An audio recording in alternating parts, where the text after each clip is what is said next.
Hi everyone, my name is Vivian and I'm 16 years old. Have you ever heard of ASMR? It's a pleasant tingling sensation triggered by whispers and soft sounds that begins on your scalp and moves down your body. Think of goosebumps running down your neck and back. Have you ever experienced it before? Then put on your headphones to fully immerse yourselves. Lean back on the couch. Listen to my voice. Look at these soft, soothing colors. Feel yourselves breathe. In and out. In and out. You want to subscribe to this channel. Well, has it worked? Don't worry, if it hasn't, we'll try again later. For now, let me tell you my story. I was just an ordinary girl. I lived with my parents and went to school just like all of my classmates. And just like everybody else, I like to watch all sorts of videos on the internet.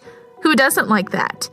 And so one day, I went to the channel of one blogger who talked in a quiet, soft voice in his videos.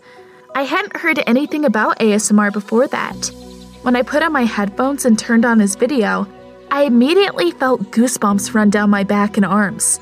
I relaxed and watched with sleepy eyes what the blogger was doing. He had me under some kind of spell. It felt so great. ASMR videos were something new and unusual for me. I spent 2 whole days binging such videos until I got a bit more used to their effect. Long story short, I absolutely loved them. And then, of course, I got the idea to create something similar. Why not? I had a soft, melodious voice and was attractive. I hoped I would be good at it. I recorded the first few videos on a regular webcam and with an old microphone. It was all just an experiment anyway. I created my own YouTube channel and uploaded the videos there. I hadn't been expecting anything really, but a lot of people suddenly began subscribing to the channel and watching my videos. I couldn't believe my eyes. Within a day, I already had several thousand subscribers and a ton of views. People praised me in the comments and asked me to upload new videos. I'm not gonna lie, at that moment I felt like a real celebrity, but I wanted even more people to subscribe to my channel. I took the money I'd been saving for a bike and used it to buy a good camera and a microphone, like those famous ASMR bloggers used. It was serious now. I thoroughly prepared, installed a light in my room, and began to film high-quality videos. My subscribers noticed the difference at once. They left me very good comments and suggestions for new videos. A week later, I already had 20,000 subscribers, and YouTube allowed me to turn on ads for my videos. I started getting paid for what I was doing. It was so cool. I was a real blogger with my own channel, which brought in money. I desperately wanted to tell someone about my success so that they would say how cool I was. So one day, I took a chance and showed one of my videos to my mother. I waited for her to get the goosebumps on her back and praise me, but she suddenly turned my video off before watching even half of it and said that she did not like it. "Vivian, what are you wasting your time on? What is this nonsense?" I felt embarrassed and I told her that I needed it for my school project. My mother was surprised that we had such weird tasks at school. Frustrated, I went to my room. I was wondering why my video hadn't impressed my mother. After all, hundreds of my subscribers liked what I was doing. After a while, I calmed down and decided that my mother was just too old to appreciate ASMR. It was for the young.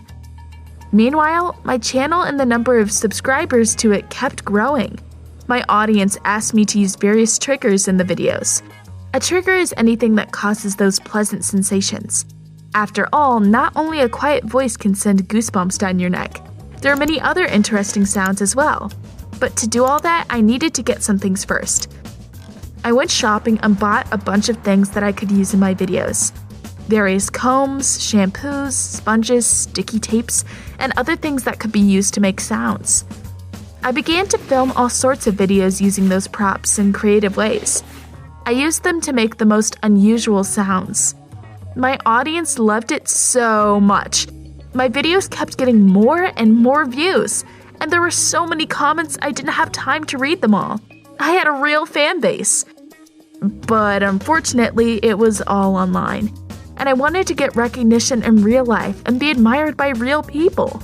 But I remembered how my mother felt about my videos and felt a little afraid of how other people would react.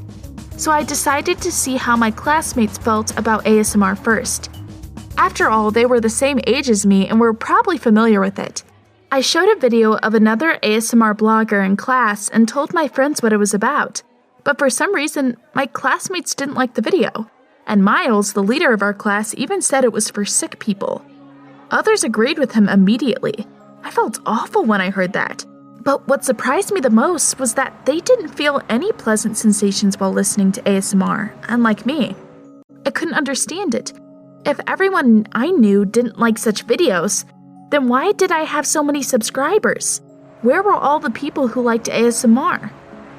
That's why I began to ask everyone around me how they felt about such videos.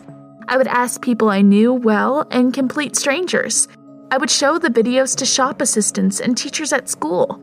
I desperately wanted to find at least one person who liked ASMR, but absolutely everyone remained indifferent. At best, they shrugged and said they didn't get it, but more often than not, they called ASMR stupid or nasty. After all of that, I felt quite down. I kept filming videos for my channel, but I didn't enjoy it. I felt ashamed of what I was doing.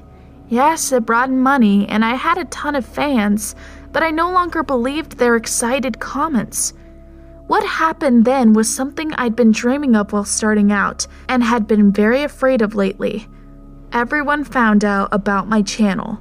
My classmate Miles stumbled upon it on YouTube and showed my videos to the whole class the following day.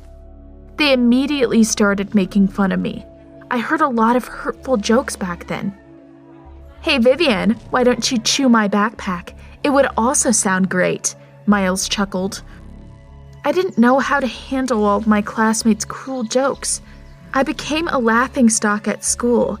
That was not the kind of fame I wanted. One time I couldn't bear it any longer and said it was dumb of them to laugh at me because I was popular on the internet and my channel made a lot of money. But that had no effect on my classmates and they kept mocking me.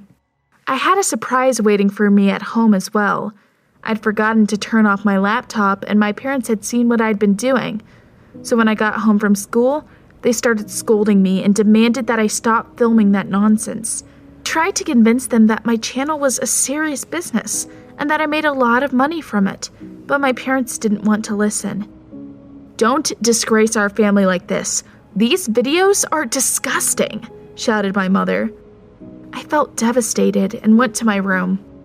I spent several days worrying and thinking about everything that had happened.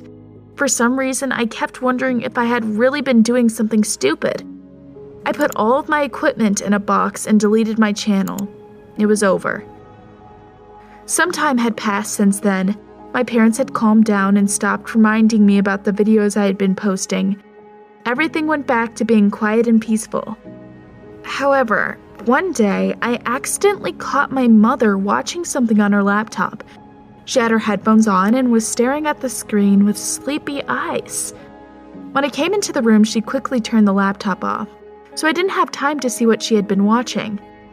My mother said that she'd just been studying some recipes, but her relaxed look made me doubt it.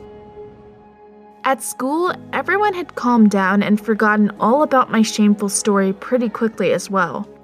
No one laughed at me or made hurtful jokes anymore. I felt safe going to school again.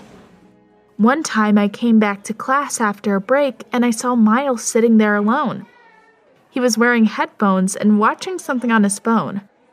I went up to him quietly and looked over his shoulder. An ASMR video was playing on the screen, and Miles couldn't take his eyes off of it. I saw goosebumps run down his neck, but then he felt me standing behind him and quickly turned off his phone. "Miles, what are you doing?" I asked tearfully. He looked at me with dazed eyes and couldn't come up with a reply. It all seemed pretty strange, but most importantly, not so long ago, a guy messaged me on social media. He said that he had been subscribed to my ASMR channel and asked why I deleted it. I told him my sad story and explained what had made me do it. I had given up on ASMR. He wrote, however, that it would be better if I did what I liked and just ignored everyone else. I'd helped a lot of people with my videos, and those who said nasty things about them secretly watched ASMR videos themselves, but were too embarrassed to admit it. They were afraid that they would be laughed at. His words got me thinking. Maybe I'd given up too easily.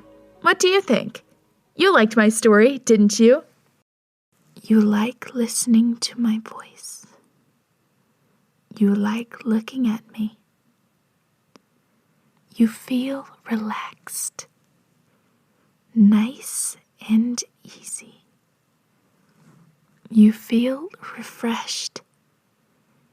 You are full of energy to do new things. Everything will work out great. You are confident, and I know that you are doing the right thing. And you want to write a comment under my story. And I want to thank you for listening.